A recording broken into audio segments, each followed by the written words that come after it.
Hi everyone, Laura here. So I thought I'd start a little YouTube series talking about endometriosis and PCOS and things that I've found, since I was diagnosed, or things that, I was worried about and I wanted to get answers for. So hopefully, you guys are interested in this. But I thought I'd start off with just introducing myself and letting you guys know a little bit of a background. So I've always struggled with symptoms of PCOS and endometriosis ever since I was sorry, my cats are just murdering each other. Ever since I was 21. So not as early as some people, but I did struggle with it mainly in my first couple of years at university, but it was masked by drinking a lot, going out and things like that. So I don't think I entirely knew what that was. I always had irregular periods and very hormonal and things like that was happening, but I never really knew what it was. And it wasn't until moving into 20, 23, 24 where I started noticing big differences. So more pain, bleeding after intercourse, bleeding between periods, a lot of pain, like pelvic pain, and I put on a lot of weight in a short amount of time. And especially in lockdown as well, I generally just put it down to lockdown fat or lockdown lack of fitness and things like that. So I went to the doctors, and like a lot of people who have a diagnosis or trying to get a diagnosis for anything women health related, it takes a very long time, and you do have to go through a lot of doctors before they they'll listen to you. And a lot of what my doctors were saying was that I was overweight, that I was unfit, and that's where the issues was lying with, really. So I was like, right, okay. So I went away, I started eating on a calorie deficit, I was going to the gym 3-4 times a week. It wasn't making any difference, really. It wasn't working for me. I was still very bloated, still a lot in pain. So I kept going back to the doctors, and honestly I generally kept calling them. I think I had 2 24-hour urine samples, I had multiple internal examinations, multiple blood tests, and a lot of things was coming back fine, but I always had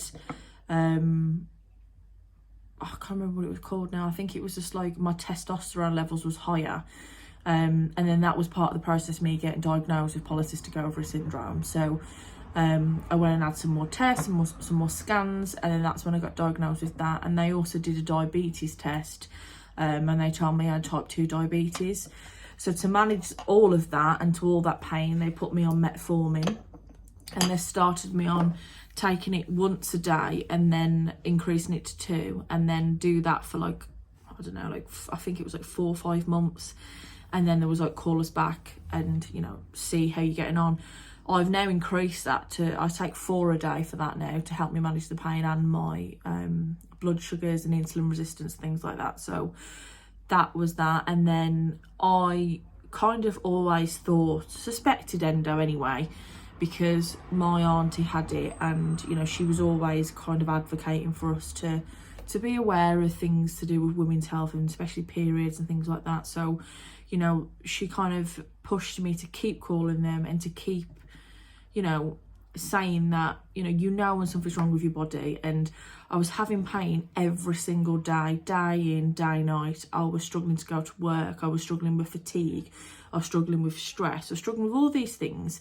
And for a number of years I was putting it down to loads of different things, and then eventually I got referred to a gynecologist, and my gynecologist now is brilliant. She's so thorough, she's so good, because I went in there almost knowing what I wanted from that. So I did a lot of research, and I also had a lot of stories from my auntie and people in this situation where they told me how to go about these things and what to do. So that's why I was so persistent with it, and I was so nervous. And I thought, for a long time I was like, maybe this is all in my head, maybe there's nothing wrong with me, maybe it is because I'm overweight, maybe it is because I need to lose weight and I'm unfit and blah blah blah.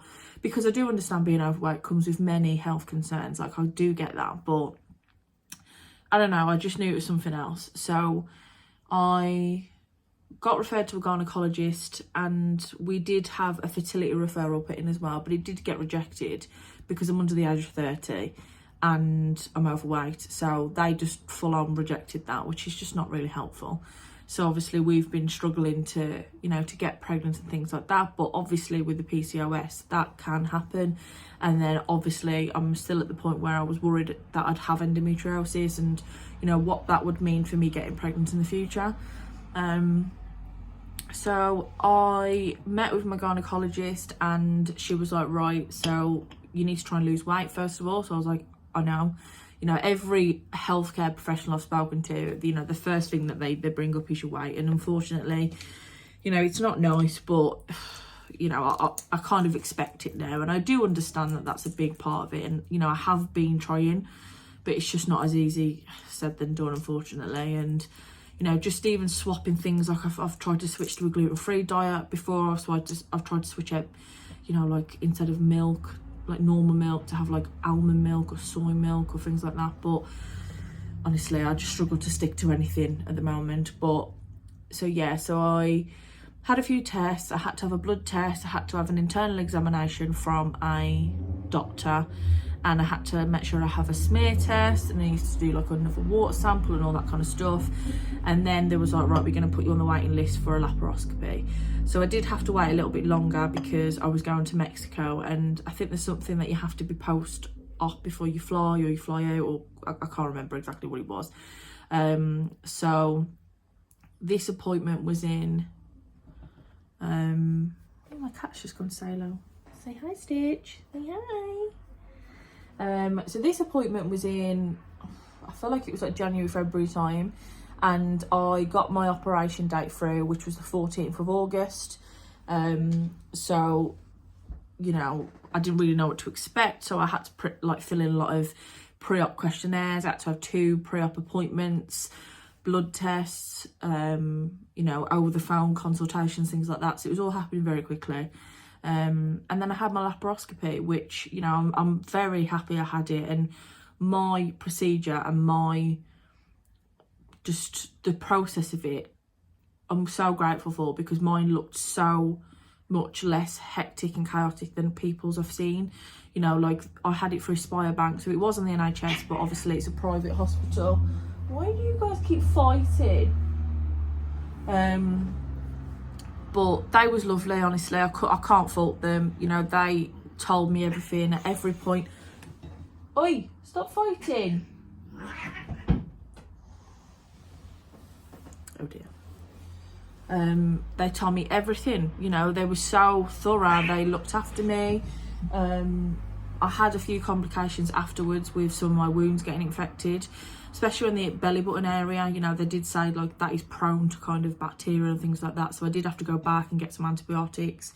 But even that, you know, they was really helpful with it, so, you know, it was really, really good. I'm about 3 weeks, nearly 4 weeks post-op now, and in myself I feel fine. You know, I do feel fatigued, I do feel tired, you know, but that's not unusual. The pain that was there before has gone, so I'm you know, touch wood, fingers crossed that that's gonna stay like that. Like my stomach and where my wounds are still sore. You know, I am still bloated.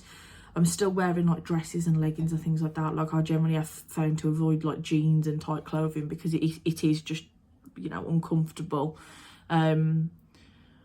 So I've got an appointment on the 2nd of October to think, you know, to look at the next steps and things like that. And, you know, a part of my diagnosis as well, they said that they found something wrapped around my right ovary, which could have been causing the pain as well. So they was able to release that, you know, which they didn't initially tell me that when I came out of surgery. I had that in a letter a couple of weeks later.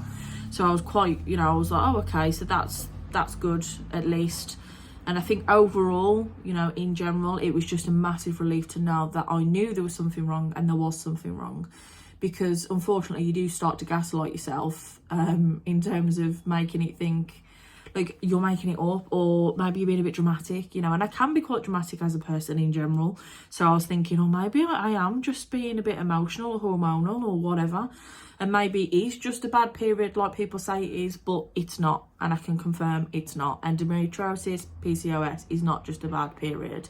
You know, it's a chronic health condition that a lot of people struggle with, and a lot of people, you know, don't have the resources or the conversations, you know, to advocate for this kind of stuff. So, you know, part of me doing these videos and, you know, talking about these things is to raise awareness. You know, I do make myself cringe sometimes when I'm doing these, you know, of course I do, and I do get nervous about it. But for me, you know, if I had an outlet like that to talk to, you know, of course I had my auntie, things like that, and she's brilliant. But, you know, if there was more resources out there online, and, you know, for more research to be done, or just anything really, or just someone to message or talk to. Like, I've had so many girls on TikTok and Instagram message me about similar stories or similar things they've been in, or horror stories from their surgeries, or trying to get doctors to listen to them. And honestly, like, it is just crazy how many women are going through the same thing. And, you know, I just want everyone to know that they're not alone. And, you know, I'm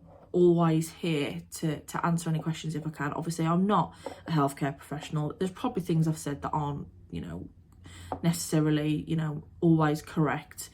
But I'm sharing my experience and things that I found. And I think that's probably more powerful sometimes than, you know, necessarily looking what's on Google. So that's kind of what I wanted to do. Obviously, I do enjoy just making lifestyle videos anyway, in terms of just my life, you know, my boyfriend, my cats, you know, like just in general, like on TikTok, like unboxing, like we're having our kitchen renovated, and all these kind of things are exciting. But I think it's important to still show real life as well as struggling these conditions and these kind of things, but also to show that you can live, well, you can look like you're living the most happiest normal life on social media, but you can be struggling with some really severe things. And, you know, endometriosis and polycystic ovaries is an invisible disease. And just because you can go out on a Friday night and post shitloads of stuff on your Instagram story does not mean then you're not struggling the next day, or does that mean you're not struggling the hours before you've gone out. So, you know, be kind to people, be aware, you know, check in with people and all these kind of things. And I think for me, you know, nobody can be too much, or nobody can talk about these things too much. There is going to be people that don't like these videos, and, you know, there's going to be people I know from school, from uni, from work and things like that see them and they might take the piss and whatever. But for me, that's not the most important thing here, you know. And we've talked about the most important thing, and that's what I want to focus on. So, you know, I'm going to try and make this into a bit of a series and just, I don't know, talk about supplements, talk about exercises I'm doing. You know, I'm really going on a fitness journey at the moment to try and lose weight, to try and get pregnant. And I feel like maybe documenting it will help me hold myself accountable. So that's what I want to do. So sorry again for the cats trying to murder each other behind me. It is always chaotic in this house, so it's nothing unusual.